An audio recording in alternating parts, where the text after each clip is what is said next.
Hi, I'm Sylvia, a PhD in Medical and Molecular Sciences, and today we're diving into some fascinating research that connects what you eat, or better, don't eat, to your hair growth.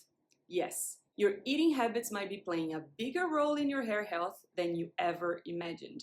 Stick around, because this could change the way you think about your fasting, meal timing, and even your morning routine.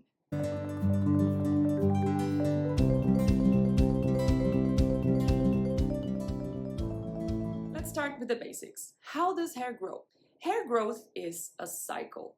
Your hair follicles go through three different phases: a resting phase, a growth phase, and a regression phase. This cycle repeats throughout your life, keeping your hair healthy and growing, if everything is working as it should. But what happens when something disrupts this cycle? That's where this groundbreaking research comes in.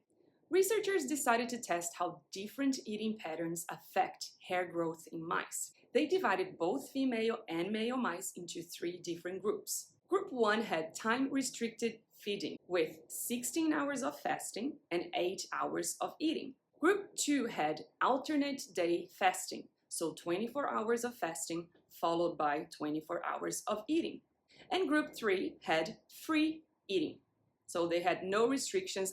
Then they shaved the back of the mice, yes, really, and monitored how quickly their hair grew back. Here's what they found. Group 3, the free eaters, had full hair regrowth by day 40. Groups 1 and 2, however, the fasting mice, had only partial regrowth, and it took them 96 days to get there. Under the microscope, the researchers noticed something even more intriguing. The hair follicle stem cells in the fasting mice were stuck between the resting phase and the early growth phase. They just couldn't fully commit to growing new hair. Why does this happen? Let's break it down. Your hair follicles, or strands, grow from stem cells.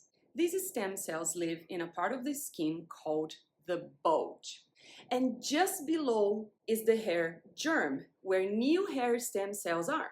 When these cells in the hair germ get the signal to grow, they activate, multiply, and push out the old hair and create new strands. This is why a healthy scalp will have multiple hair strands coming out from the same place. In the fasting mice, something went wrong.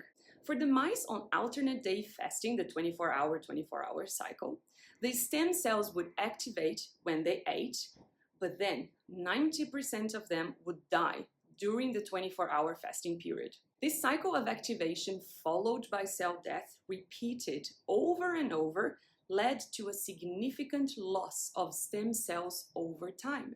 So to see the long-term impact, researchers shaved mice and put them on a 16-8 fasting schedule. So 16 hours of fasting, 8 hours of eating for 8 months. The result? Bald spots and shorter hair. The hair follicles had deteriorated because the stem cells had died.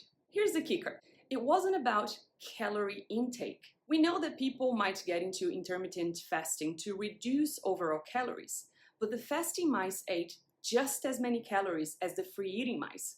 They just crammed it into a shorter window. This means the negative effects on hair growth weren't due to eating less, but rather due to the timing of eating and fasting. So, what's actually happening in the body during fasting? One of the things is nutrient deprivation. After 16 hours of fasting, fat cells in the skin break down due to a fall in nutrient levels, releasing free fatty acids, which trigger the death of hair stem cells.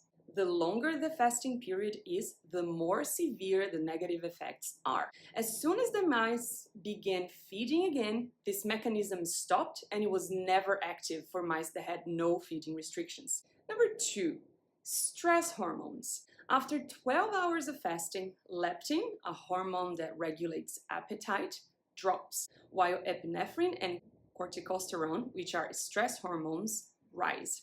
This activates the adrenal glands and puts the body into a fight or flight mode, which isn't great for hair growth.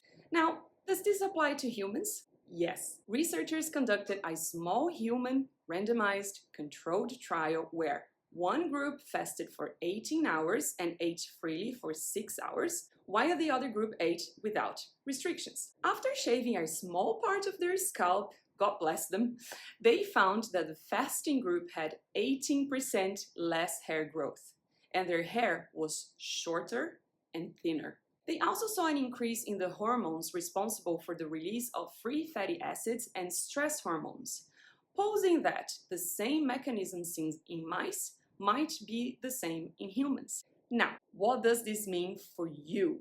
If you're someone who skips breakfast or goes long periods without eating, you might be unintentionally sabotaging your hair growth. For example, if you eat dinner at 7 p.m., skip breakfast, and eat lunch at 12 p.m., you've been fasting for about 17 hours. Repeat this pattern over months or years, and you could be looking at shorter and thinner hair, slower growth, and even baldness.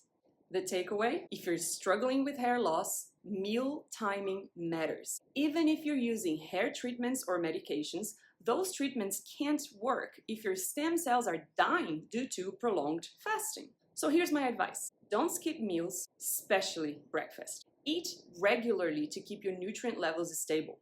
If you're intermittent fasting, consider shortening your fasting window to avoid stressing your hair follicles. This research is a game changer for anyone dealing with hair loss.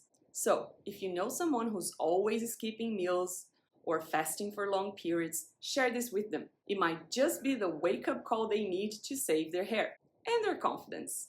Now, that's definitely worth the extra meal. I'll catch you later. Bye-bye.